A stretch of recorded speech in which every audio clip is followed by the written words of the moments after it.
Good morning, everybody. Welcome into this Wednesday presentation of One Nation Weather, and we've got multiple storms on the way, and you can see the lightning bolt for there coming out of the plains, and then we'll see more of that rain move curl on up from along the east coast for us here, and you can see some of these totals. All of those purple colors you see along here are where we could see anywhere from 2 to 4 inches of rain, so you could definitely see how that swath goes all the way from the plains and then goes all the way up to Maine. So here's a look at your Wednesday setup. You could see we've got a flooding and severe threat overlapping along the stalled boundary force here. We have a couple little areas of low pressure, allowing for some of that mixed precipitation and snow to curl around as we talked about yesterday.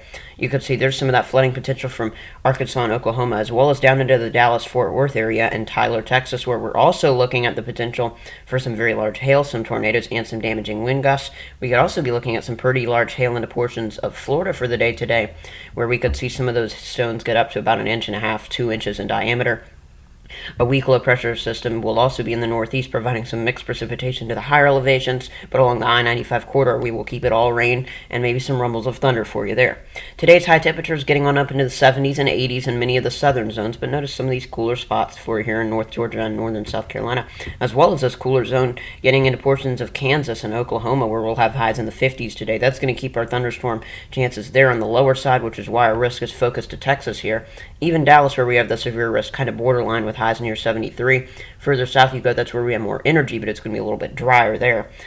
So that's why those thunderstorms won't be quite as potent in that area, which is the reason why we have a level 3 in portions of Dallas. It could be a lot higher, again, if those temperatures were higher, but we just don't have that in place. But this is still a level 3 threat, something you need to keep in mind. That threat shifts all the way east into a place like Shreveport, the Arklatex zone for either Texarkana. Oklahoma City at least has a level 1 risk today. And then notice there's a secondary risk, a level 2 risk, again, for that hail and wind gust threat into portions of Florida. So if you're going to any of the theme parks there, you might want to be alert of that. Tornado risk today is definitely going to be on the higher side. We're definitely looking at a 10% chance within 25 miles of a point, and some of those tornadoes could be EF2 or greater, at least 1 or 2 of those, around the Dallas-Fort Worth area. So you're not only going to be needing the insurance for the big hail hitting your car, you're going to be maybe needing some help after a tornado, unfortunately, so we got to keep an eye on that. Also notice we have at least that low-end risk for tornadoes go all the way as far east as places like Biloxi and Jackson, Mississippi. Your energy this afternoon is going to be quite limited in many of these areas. You could see in places like Dallas, the higher energy is actually further off towards your south. This is the highest of the highest energy we're going to get to today. But there's certainly enough working its way north to support some thunderstorm growth, also into Florida, at least some energy available for you there, which is why on your ONW exclusive threat scale based on the Storm Prediction Center's outlook, you could see today we have a risk go all the way up to a 5 there in the Dallas area, so we need to keep an eye on that. Notice there's a wider zone of some 2s and 3s for you. They're going through portions of north central Texas. Some of this goes into southern Oklahoma, around the Arklatex, as well as near Shreveport, and then there again there's that 2 out of 8 threat into portions of Florida. So for the day today, that highest risk is the 5, the medium-high risk. Increased certainty that many storms will be severe. There is the potential that some of these storms could certainly be significant as well, so we have to keep an eye on that for you. So as we go into the afternoon, let's start with the Florida storms for you here. You could see around 2 to 4 p.m. some of these firing up around your theme parks in Orlando. Some of these moving closer to the Space Coast by the 5 to 7 o'clock time frame, as we keep some scattered rain across other portions of the southeast. And then notice how, as we shift things over to the plains, you can see we've already got some of these rumbles of thunder. This will mainly just be some heavy rain that could cause flooding, but we'll keep an eye on these storms as they work their way through portions of Oklahoma.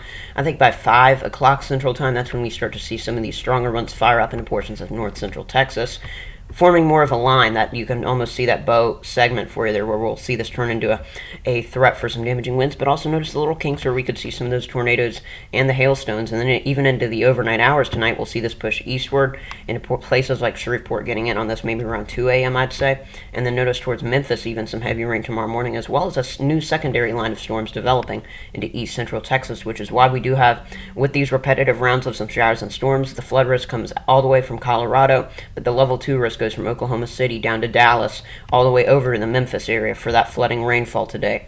So for your Thursday morning systems, you can definitely see You've got the stalling boundary into portions of the southeast. There's that new low pressure working its way on off to the east. By tomorrow evening and into the overnight hours tomorrow, that rain's going to push further east, so more portions of the southeast getting wet again. Notice this new low pressure system, because it's going to be making its way south as we go into Friday. I'll give you a look at that in just a minute.